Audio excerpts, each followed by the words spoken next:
तो अगर आप डिफेंस एस्पिरेंट हैं तो आपकी खुशी होने का वक्त आ चुका है, क्योंकि जिस कोस्ट गार्ड की वैकेंसी का मैं पिछले कुछ वीडियो में जिक्र कर रहा था कि जो कोस्ट गार्ड की वैकेंसी है वो या तो दिसंबर के महीने में, और अगर किसी वजह से दिसंबर के महीने में वैकेंसी नहीं आती है तो जनवरी के महीने में वैकेंसी 101% आ जाएगी।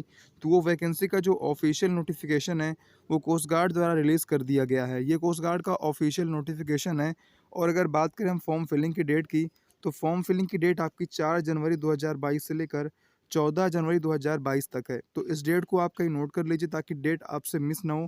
और जो भी लोग एयरफोर्स, नेवी या नेवी में कोर्स या ओवरएज हो रहे थे, ये उनके लिए गोल्डन अपॉर्चुनिटी हो सकती है, क्योंकि काफ़ी लोग थे जो इस बार ओवरएज हो रहे थे नेवी और एयरफोर्स में।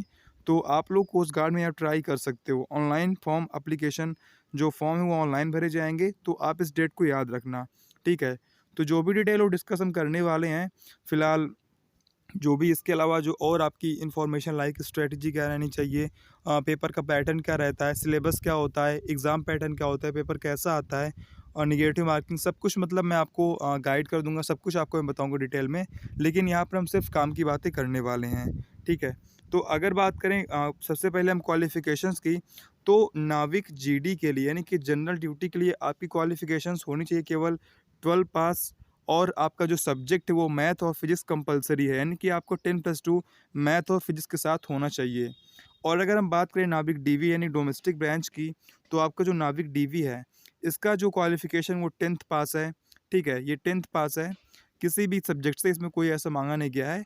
और नाविक जीडी के लिए आपका 12 पास है, 10+2 है आपका। और अगर बात करें यांत्रिक की, तो यांत्रिक के लिए आपका देखो 10th पास बोला गया है, लेकिन इसके साथ इसमें देखो एडिशनल सर्टिफिकेट भी आपके पास होना चाहिए। लाइक इसमें देखो बोला गया कि आपके पास डिप्लोमा इन इलेक्ट्रिकल, मैकेनिकल या इलेक्ट्रॉनिक्स या टेलीकम्युनिकेशन, रेडियो पावर इंजीनियरिंग आप ड्यूरिंग 3 और 4 year approved by all India council technical education, यानी कि आपके पास ये सर्टिफिकेट डिप्लोमा का होना चाहिए, तभी आप यांत्रिक के लिए एलिजिबल हो। अगर बात करें कंपैरिजन की, तो आपका जो जीडी है ये एसएसआर के कंपैरेटिव होता है 10+2 लेवल का। और अगर आपका ये जो डीबी है ये 10 लेवल का होता है, ये एमआर लेवल का होता है। और जो आपका यांत्रिक है ये आपका डबल ए लेवल का होता है, ठीक है। देखो अगर आपके पास ये, अगर आप इसे फुलफिल नहीं कर पा रहे हो तो देखो आपको एक और ऑप्शन दिया गया, तो आप इसको भी देख सकते हो। नोटिफिकेशन को मैं टेलीग्राम पर अपलोड कर दूंगा, तो आप वहाँ पर जाकर ध्यान से इसे पढ़ लेना क्या कुछ दे रखा है।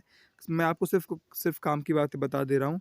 इसके बाद अगर हम डेट ऑफ बर्थ की बात करें, तो देखो ये गोल्डन चांस, क्योंकि यार इसमें एज क्या होती है, 18 से 22 साल इसमें एज होती है। तो अगर आप उसमें ओवर एज हो रहे हो तो आप यहाँ अप्लाई कर सकते हो। 18 से 22 साल एज मांगी गई है। अगर हम बात करें डेट ऑफ बर्थ की, तो नाविक जीडी की और यांत्रिक की डेट ऑफ बर्थ सेम रहती है, क्योंकि नाविक जीडी और डीवी का बैच एक साथ जाता है। ये अगस्त बैच है, ठीक है। अब ये अगस्त बैच कोस्ट गार्ड का अगर अगस्त बैच का नोटिफिकेशन आ चुका है तो ये अपने आप में बहुत कुछ बयां करता है। फिलहाल ये सारी बातें हम बाद में करेंगे कि ये मतलब इसका मतलब क्या हम निकाल सकते हैं, इससे हमें और क्या खुशखबरी मिल सकती है।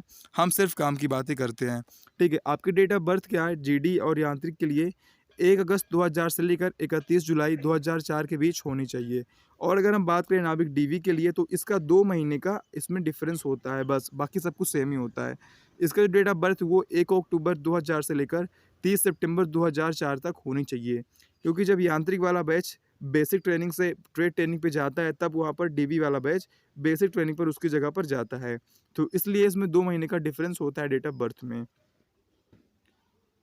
तो अगर आपको कोस्ट गार्ड के एग्ज़ाम का रियल एक्सपीरियंस करना है, आपको देखना है पेपर किस लेवल का आता है, पेपर कैसा आता है, क्या कुछ रहता है, तो आप परीक्षा एप्लीकेशन पे जा सकते हो।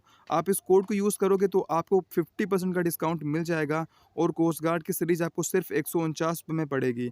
तो आप जाकर चेक कर सकते हो। इसके अलावा वहाँ पर आपको सारे टेस्ट मिल जाएंगे, air force, navy, NDA, coast guard, army.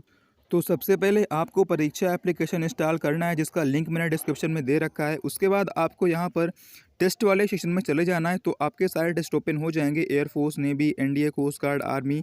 तो मान लीजिए आपको एयरफोर्स ग्रुप सी का लेना है, तो मैंने इस पर क्लिक किया। उसके बाद आपको यहाँ पर अनलॉक कोर्स पे क्लिक करने के बाद पे एट वंस पे क्लिक करने के बाद यहाँ पर कोड RN50 अप्लाई कर देना है। जैसे आप कोड अप्लाई करने के बाद इसे अप्लाई कर दोगे, आपको 50% डिस्काउंट मिल जाएगा। और उसके बाद आप कॉन्टिन्यू पे करके अपना पेमेंट कर सकते हो। आपके पास सारे ऑप्शन रहेंगे, UPI, Paytm, debit card, net banking, ठीक है। इसके अलावा इसमें आपको एज रिलैक्सेशन भी मिल जाता है। ST ST और OBC को 3 साल का OBC को मिलता है, नॉन क्रीमी लेयर को। और 5 साल का ओबीसी को मिलता है, सॉरी 5 साल का एससी एसटी को मिलता है, ठीक है? लेकिन सभी नॉन क्रीमी लेयर होने चाहिए, तभी आपको रिजर्वेशन मिलने वाला है। इसके अलावा देखो वैकेंसीज़ की हम थोड़ा बात कर लेते हैं, ये भी आपके काम की बातें हैं। टोटल आपकी 360 पोस्ट हैं जो कि टेंटेटिव हैं। ये नंबर ऑफ वैकेंसी घट भी सकती है, बढ़ भी सकती हैं।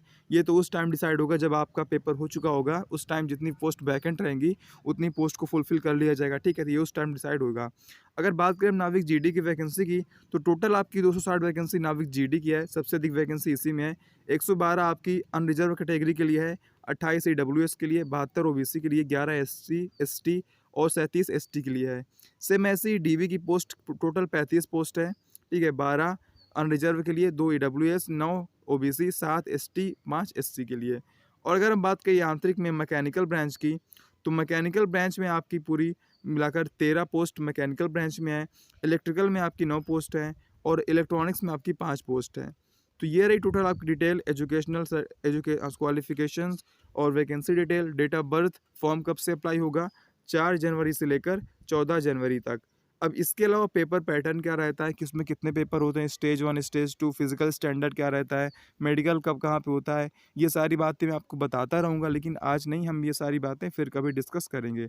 लेकिन विश्वास करो ये सारी बातें मैं आपको बहुत ईज़िली क्लियर कर दूँगा, तो यहाँ से आपके कोई भी डाउट नहीं बचेंगे। और एक बात और, जैसे ही फॉर्म फिलिंग डेट स्टार्ट हो जाएगा, मैं आपको एग्ज़ाम की एग्जैक्ट डेट बता दूंगा कि एग्ज़ाम इस डेट से इस डेट के बीच होने वाला है, ठीक है? तो एग्ज़ाम डेट की आप टेंशन मत लो कि एग्ज़ाम कब होगा। एक बार फॉर्म फिलिंग स्टार्ट हो जाए तो मैं आपको डेट बता दूंगा कि एग्ज़ाम की डेट क्या है, एग्जैक्ट डेट बताऊंगा, कोई एक्सपेक्टेड डेट नहीं बताऊंगा, बिल्कुल एग्जैक्ट डेट कि आपका एग्ज़ाम है जो वो इस डेट से इस डेट के बीच होगा, ठीक है? जय हिंद, जय भारत, वंदे मातरम।